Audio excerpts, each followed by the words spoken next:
बीजापुर में नक्सलियों से मुठभेड़ से जुड़ी बड़ी जानकारी है। 10 से अधिक नक्सलियों के मारे जाने की खबर सामने आ रही है। 55 घंटे से नक्सलियों के खिलाफ ऑपरेशन जारी है। देखिए बड़ी खबर इस वक्त की छत्तीसगढ़ से आपको बता रहे हैं, लगातार लाल आतंक पर प्रहार जारी है। नक्सलवाद को नेश्ता नाबूद करने की तैयारी है। 100 से ज्यादा नक्सलियों को सुरक्षा बलों ने घेर लिया है। करेगट्टा की पहाड़ियों पर नक्सलियों को घेरा गया है।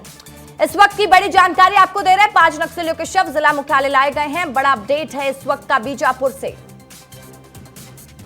बीजापुर में लगातार लाल आतंक पर प्रहार जारी है। नक्सलियों से मुठभेड़ जवानों की 55 घंटे से ज्यादा का वक्त हो चुका है इस ऑपरेशन को। यह ऑपरेशन जारी है। 100 से ज्यादा नक्सलियों को सुरक्षा बलों ने पूरे तरीके से घेर लिया है और यह भी आशंका जताई जा रही है कि कई बड़े कैडर के नक्सली इसमें मारे जा सकते हैं। करेगट्टा की पहाड़ियों पर नक्सलियों को घेरा गया है। 5 नक्सलियों के शव जिला मुख्यालय लाए गए हैं। संजय लगातार अपडेट हम तक पहुंचा रहे हैं। संजय देखिए, लगातार लाल आतंक पर प्रहार जारी। सुबह अपडेट आई थी कि 5 नक्सलियों को जवानों ने मार गिराया, जिनके शव भी जिला मुख्यालय लाए गए थे। अब अपडेट बढ़ गया है कि 10 नक्सलियों को जवानों ने मार दिया। क्या इसमें कोई बड़े कैडर के नक्सली शामिल हो सकते हैं? संजय, बिल्कुल, देखिए जब ये ऑपरेशन शुरू हुआ तो वहाँ फोर्स को ये जानकारी मिली थी कि करेगट्टा की पहाड़ियों में बटालियन नंबर 1 के खूंखार नक्सलियों के साथ ही हिड़मा, देवा, दामोदर जैसे बड़े नक्सली भी वहाँ मौजूद हैं। यही वजह है कि 55 घंटे से ज़्यादा वक्त हो गया है लगातार इस इलाके में ऑपरेशन जारी है। कल और परसों की बात की जाए तो 48 घंटे तो लगातार भीषण गोलीबारी चलती रही। आज सुबह भी लगातार दोनों ओर से फायरिंग जारी रही। दोपहर होते होते फायरिंग कुछ कम हुई और इसके बाद जो है एक जानकारी निकल के सामने आई कि 5 नक्सलियों के शव बरामद किए गए हैं। लेकिन अभी भी देखिए पुलिस द्वारा इस पूरे मामले में कोई भी जानकारी मीडिया से नहीं साझा की गई है। पुलिस का फोकस फिलहाल सिर्फ और सिर्फ इस ऑपरेशन के ऊपर है कि किसी भी तरह से बड़े नक्सलियों को न्यूट्रलाइज किया जाए और जवान सही सलामत वापिस आ जाए, क्योंकि बहुत ही खतरनाक इलाका है ऋषिका। ये ऐसा इलाका है जहां नक्सलियों की बटालियन नंबर 1 है। इसे लीड करने वाले देवा और हिड़मा जैसे खूंखार नक्सली है।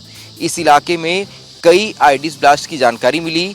नक्सलियों द्वारा बहुत ही हैवी फायरिंग जवानों के ऊपर करने की जानकारी मिली है। दूसरी ओर क्योंकि जवान नक्सली पहाड़ियों के ऊपर है, ऐसे में उन्हें एडवांटेज मिलता है। जवानों को पहाड़ी पहले सीधी चढ़ाई करनी है, इसके बाद वो नक्सलियों के पास पहुंचेंगे, तो इसका एडवांटेज भी नक्सलियों को मिल रहा है। यही वजह है कि लगातार फोर्स ये कोशिश कर रही है कि किसी भी तरह पहाड़ी की चोटी पर पहुंचा जाए जहां बड़े नक्सली मौजूद हैं। अभी भी इलाके में बड़े स्तर पर लगभग 4000 से 5000 जवान मौजूद हैं। सिर्फ छत्तीसगढ़ के नहीं, तेलंगाना की ओर से बात करें तो ग्रेहाउंड फोर्स आई है और महाराष्ट्र की ओर से 660 फोर्स आई है। यानी कि तीनों राज्यों द्वारा यहाँ पर एक साथ इस पूरे ऑपरेशन को अंजाम दिया जा रहा है। और इस ऑपरेशन को रसिका बहुत ही महत्वपूर्ण माना जा रहा है, क्योंकि ये ऐसे नक्सली हैं जो अब तक बस्तर में अधिकांश बड़ी नक्सल हमलों के पीछे जिम्मेदार थे। हिड़मा और देवा जैसे नक्सली, माफ़ी चाहता हूँ ये, क्योंकि अब जैसे मैं बीजापुर में दाखिल हुआ हूँ तो ये एक समस्या है गर्मी के वक्त में कि ये छोटे कीड़े आने लगते हैं आसपास। तो ये एक बहुत बड़ी समस्या है जवानों के सामने कि उस इलाके में सुरक्षित रहते हुए वो आगे बढ़ें, उन्हें न्यूट्रलाइज करें और वापस सुरक्षित आएँ। यही वजह है कि उनके पास किसी तरह की रसद और राशन की कमी ना हो, इसीलिए लगातार MI-17 हेलीकॉप्टर का उपयोग किया जा रहा है। हेलीकॉप्टर के माध्यम से जवानों तक रसद और असलहा पहुँचाने की कोशिश की जा रही है। कल हमारे साथी युकेश ने बहुत ही वहाँ की महत्वपूर्ण तस्वीरें भेजी थी, जिसमें हम देख पा रहे थे कि जवान बाइक के सहारे राशन और बंदूक और बारूद वगैरह ले आकर जवानों तक पहुंचा रहे हैं। उनके साथी जो लगातार 48 घंटे से वहां पर नक्सलियों का सामना कर रहे हैं। तो बहुत ही महत्वपूर्ण ये मुठभेड़ है रसिका। इस मुठभेड़ में लगातार अभी अपडेट आनी बाकी है, क्योंकि अब दोनों ओर से फायरिंग कुछ कम हुई है। ऐसे में हो सकता है कि अब जवान नक्सलियों के शवों को लेकर वापिस लौटे। देखने वाली बात यह होगी कि क्या हिड़मा और देवा जैसे बड़े नक्सली मारे गए हैं या फिर नक्सलियों के बटालियन नंबर 1 को कितना नुकसान हुआ है। दूसरी ओर इस बात पे भी ध्यान देना होगा कि जवान जो इतनी बड़ी संख्या में वहाँ है वो किसी भी तरह सुरक्षित वापस आ जाएं, क्योंकि यही वक्त होता है सबसे क्रूशियल होता है। नक्सली ऐसे ही मौकों की तलाश में होते हैं, क्योंकि अब जवान काफ़ी थक गए हैं। ऐसे में जब जवान लौटेंगे तो नक्सली अक्सर उन पर हमला करते हैं। ऐसे में अब पुलिस के सारे अधिकारी जो हैं वो फिलहाल बीजापुर पहुंच गए हैं और लगातार उनकी नज़र है इस पूरी मुठभेड़ बिल्कुल। पे। और देखिए इसके अलावा संजय, ये ऑपरेशन कब तक चलेगा यह भी स्पष्ट नहीं है, क्योंकि जो जानकारी आप भी दे रहे हैं, जो तस्वीरें सामने आ रही है, हेलीकॉप्टर के जरिए जवानों को राशन पहुंचाया जा रहा है, उनको जो भी शस्त्र चाहिए वो पहुंचाए जा रहे हैं, बाइक से जैसा कि आप जानकारी दे रहे हैं जवानों तक पहुंचाया जा रहा है। अगर नक्सलियों का राशन पानी खत्म होता है, क्योंकि जैसा कि जानकारी मिली कि चारों तरफ से जंगलों से जवानों ने घेर लिया है, तो वहां से भाग नहीं सकते, तो क्या आसान हो जाएगा ये जो जिस तरीके से मुठभेड़ जारी है, जवान इसमें सफलता जल्दी हासिल कर पाएंगे क्या? बिल्कुल, देखिए जो पिछले कुछ महीनों में हमने देखा है जवानों की रणनीति, जिसमें वो कॉर्डन सर्च और किल की तर्ज पे इस पूरे ऑपरेशन को अंजाम देते हैं, जिसमें पहले किसी एक इलाके को घेरा जाता है, धीरे धीरे जवान आगे बढ़ते हैं और जैसे नक्सली मिलते हैं वहाँ उनके साथ उनका इनकाउंटर होता है। इसी तर्ज पे इस पूरे ऑपरेशन को अंजाम दिया गया है। लेकिन क्योंकि इस बार पहाड़ियाँ काफ़ी ऊंची है और दूसरी ओर नक्सली जो है वो इस इलाके में काफ़ी मजबूत है, इसे आप कह सकते हैं कि नक्सलियों का बहुत ही मजबूत किला है।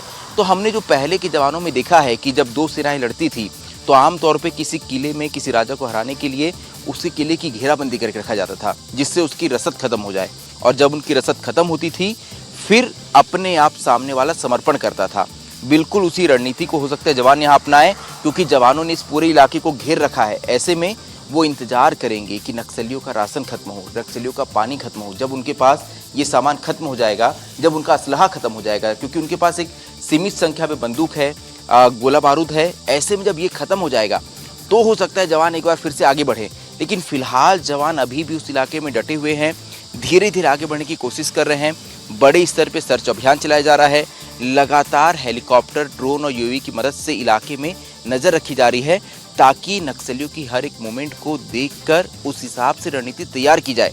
और यही वजह है कि चाहे नक्सल ऑपरेशन से जुड़े जितने भी बड़े अधिकारी हैं, या फिर बस्तर आईजी की बात करें, बस्तर के डीआईजी की बात करें, बीजापुर एसपी की बात करें, इसके अलावा जो आसपास के नज़दीकी ज़िले हैं, इन सभी के एसपी जो हैं वो अब पहुंच गए इस इलाके के पास और लगातार अपने अपने क्षेत्र से वो इस पूरी मुठभेड़ पे नज़र बनाए हुए हैं, क्योंकि इस मुठभेड़ को ऐसा माना जा रहा है कि ये बस्तर की तस्वीर, नक्सलवाद की तस्वीर जो है वो बदल सकता है। ये एक बड़ा ऑपरेशन है, बार बार यही कहा जा रहा है, आप इस पर नजर बनाए रखिए। फिलहाल के लिए बहुत शुक्रिया आपका।